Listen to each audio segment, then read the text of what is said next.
Mr. Vice President, at the time, you were the youngest naval aviator in World War II.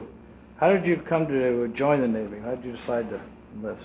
Well, I signed up on my 18th birthday as a seaman second class. I waited it, having graduated from a boarding school, until I was 18, was sworn in, determined to become a pilot. And right about that time, they changed the regulations so you could get to be a pilot without going through college or having had 2 years of college. And I guess the real reason is our country was engaged, had been bombed 6 months before. Pearl Harbor took place, December 7th, 1941. And so when June of 42 rolled around and I became 18, everybody in this country wanted to go out and fight for freedom and fight against the imperialists and fight against the Nazis. So it wasn't a hard decision. It was one that I took earlier than some others in my class, for example, but the country was together. Why an aviator? Why flying? Oh, I don't know. I think the excitement of it, I've been intrigued by airplanes. I'd never flown one, but there was a certain glamour and excitement to it. I had always had great respect for the Navy. Even as a little kid, I remember going aboard a destroyer in New York when it came in around 1939. But I just was intrigued by naval aviation. I had great respect for the outfit, for the excellence, and though very, very young, I just aspired to be a Navy pilot, carrier-based Navy pilot. Where was your training? Well, it started in Chapel Hill, and that was the pre-flight school stage. First time I ever flew was in Minneapolis at what they called a E-base, Naval Air Station there at what's now Wold Chamberlain, the great commercial airfield. And we started flying in those yellow Perils, those two-winged NTSs. And I flew there, coldest weather you can imagine. Never landed, I don't think, without some snow and ice on the ground until I got to Florida, where I went to advanced training, Texas, to Corpus Christi and some outlying air bases from Corpus. And I got my wings at Corpus, so that was the training scenario. Was the San Jacinto your first ship assignment? First and only ship. We put the ship into commission in either the end of 43 or early in 44, our air group, to which I was assigned after I got my commission. I went through torpedo bomber training. I wanted to be a torpedo bomber. And then we did other training, and then our group, BT-51, was assigned to the San Jacinto when we put her in commission. I took her on a shakedown cruise down to Trinidad, did some anti-submarine work there, then on around through the Panama Canal and out into the Pacific in early 44. Is there any way to describe your missions or the kind of day-to-day life of the pilot? It's hard to describe the day-to-day missions. A lot of it was boredom. I was going over some letters that I'd sent home just the other day, and we did a lot of what they called ASP, anti-submarine patrol, and we'd go out in front of the fleet, each pilot assigned a certain sector, each pilot, torpedo bomber pilot, having some fighter cover, and we'd go out and search visually for for submarines or for hostile military action of any kind on the part of the Japanese. And some of it was boring. The actual combat missions, most of which were what we call glide bombing. You push your plane over in about a 35-degree angle, I guess, and we had 400 or 500-pound bombs, and most of the combat missions of actual bomb-dropping missions were on of that nature. Was that the kind of mission you were on the day you were shot down? Yeah, that was it. My target was a radio station on Chichijima, near the island of Ha-Ha-jima. I'm sure everybody's heard of that, and also Iwo Jima, which everyone has heard of. And my mission was to take out a radio station. We went up to about 10,000, 12,000 feet, came in that high, and then pushed over with wingmen and various groups following down and preceding us. And the air was full of this very, very black and ominous puffs that seemed almost surrealistic. I'd been shot at before, but never anything quite this intense, and I'll never forget it. You couldn't hear it, but you could almost feel the puffs of black smoke around you from anti-aircraft coming up from the ground. What about when you went down in the water? What was that sensation like? That was a few minutes late, a few minutes later. And I was hit about halfway down a run, and the plane was on fire. Cockpit filled up with smoke.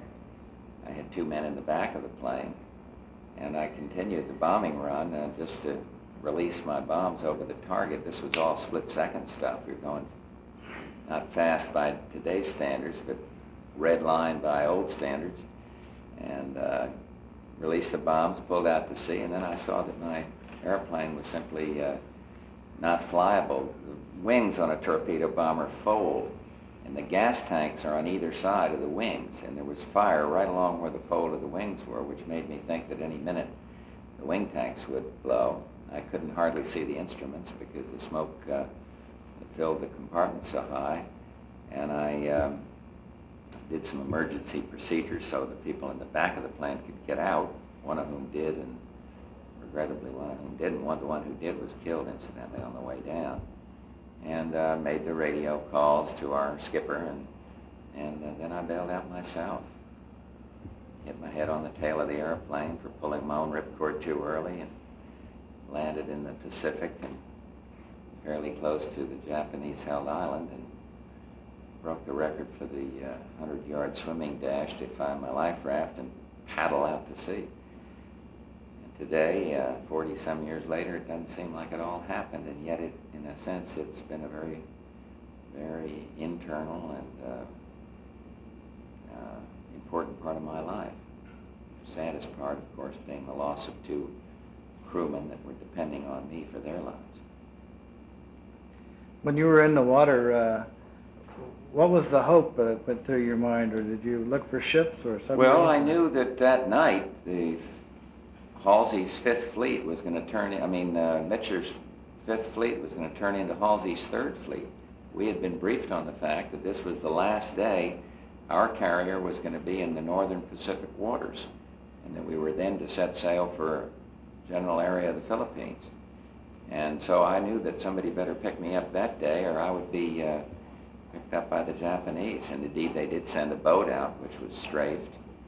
But I had hoped that I would be picked up because they had rescue submarines stationed as often as possible when we made raids like this. And I knew there was a submarine on patrol. In fact, we had a special code to call if we got in distress, which I did, and then I understand when I got back to my ship that the commanding officer of our squadron did the same thing, called the submarine, but the trouble is they never knew whether the submarine got the message. So I must say I was apprehensive. I didn't know what was going to happen for a couple of hours, and then out of the sea came a periscope and then a submarine, and thank God it turned out to be ours. Had you ever been on a submarine before? Well, been on the deck of one, but I'd never been on a patrol. We stayed on this thing it was a USS Finback.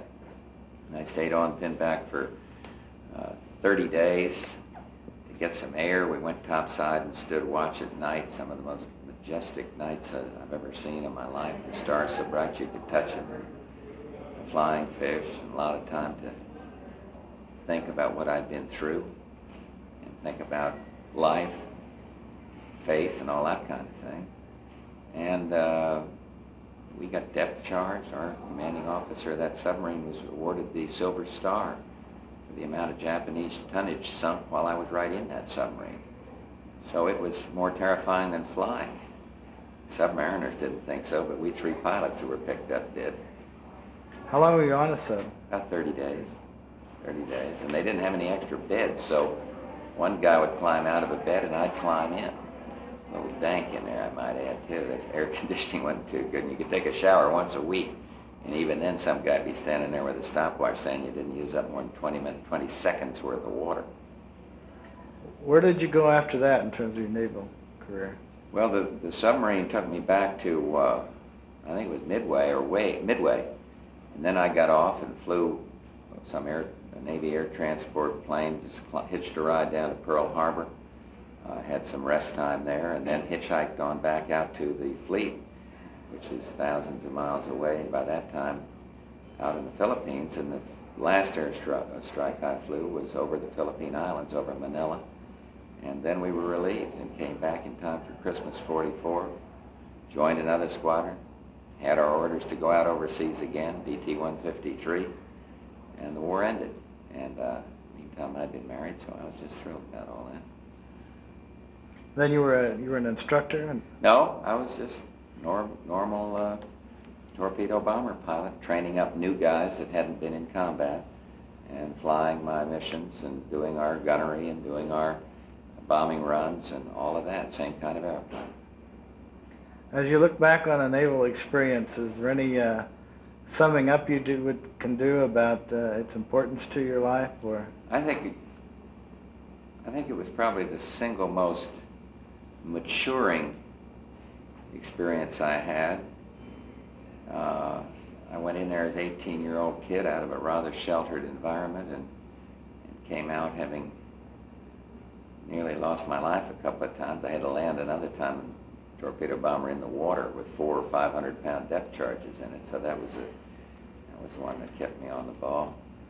And I saw lives lost right on our flight deck. Saw a chief petty officer and cut in half when I was just landed my plane, standing there. This guy was just cut apart. The flight deck was stunned, and this fantastic chief petty officer yelled at the men to grab a hose, clean this mess up. Come on, let's get this ship going. And it was life, and yet it was life going on. And this made an impression on me as a 19-year-old kid, 20-year-old kid seeing this kind of thing. But it really formed my impressions about the need for a strong military, the need for the country to be together when things are rough out there. I think combat is something I hope none of my 5 kids and none of my 9 grandchildren will ever be involved in. But it gave my life a dimension that I wouldn't have gotten otherwise, and it gave me a great respect for the armed services of the United States. It gave me great respect for those who risk their lives now, even though maybe not in a combat situation. But I think of the recent raids on Libya, superb performance by the Air Force, the Navy. And I just think, I guess to sum it up, it's heightened my convictions about the rightness and the greatness of the United States, and my convictions about the need to keep this country strong. thank you, Mr. Vice President. Excuse me. Could you ask him just to talk a little bit about the aircraft itself? Okay. I'd like to ask a couple questions about the Avenger. Yeah. What was it like flying that? Well, I liked it because it was stable. It was then the biggest single-engine plane, I believe, in either the Air Force or the Navy. The Army Air Corps, or the Navy as it then called. It was very stable, had a large wing, it was a 3-place plane. I was a pilot, had a guy in the turret, then a guy below, tail gunner, with a 50 caliber or 30 caliber pop gun back there, and the turret had, I forget what, we had some 20 caliber guns firing forward that triggered from the stick. But the beautiful thing about the airplane was its stability for landing on a tossing deck.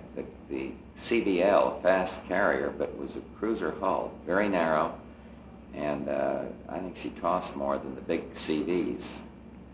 So the thing that was reassuring, you could slow that airplane down and not worry as much about spinning in like you would from a Corsair or an F-6F or something of that nature. And it was stable, it was dependable, you could take a hit and the plane could still fly. I remember landing it in the water, my plane having been disabled from engine troubles. Our ship couldn't take me on board, so I had to land in the water. And threw 2 men on the plane, 400 or 500 pound depth charges, and a little bit of sea, not much, but I never got wet. Put the tail down, landed tail first, hull came in, climbed out on the wing, crewmen climbed out through the turret, pulled out the life raft, and they didn't get wet. And the plane stayed there, floated for a while, and then gradually sank to the depths of the Pacific. But stability, dependability, thing could fly when a lot of airplanes were down. Because there was no ejection seat, so when you went out, you just had to climb over the edge. When you went out, you hopefully did it better than I did. you're supposed to dive out onto the wing, and the TBF had a bar across the top of it, so you hoisted yourself out by this bar, and then dove out. I was supposed to put the plane in a right-hand turn so men could get out of the door in the back, which I did, made a 360. Then I put it in a turn so I could get out, and but I pulled the ripcord too early, and my head struck the tail of the plane, so much so that I thought I'd really been wounded and got down. In fact, one of the pilots, Doug West, who was flying a fighter, flying a torpedo bomber, saw me and dropped some medical supplies because he thought I'd been really hurt. It was really like a strawberry in baseball on your side when you slide. It just took the whole side of my skin off, but no damage at all. And I'm not too proud of that part of my exit from the airplane. It wasn't too easy a plane to get out. You couldn't dump it upside down because you had a bar on top of your head.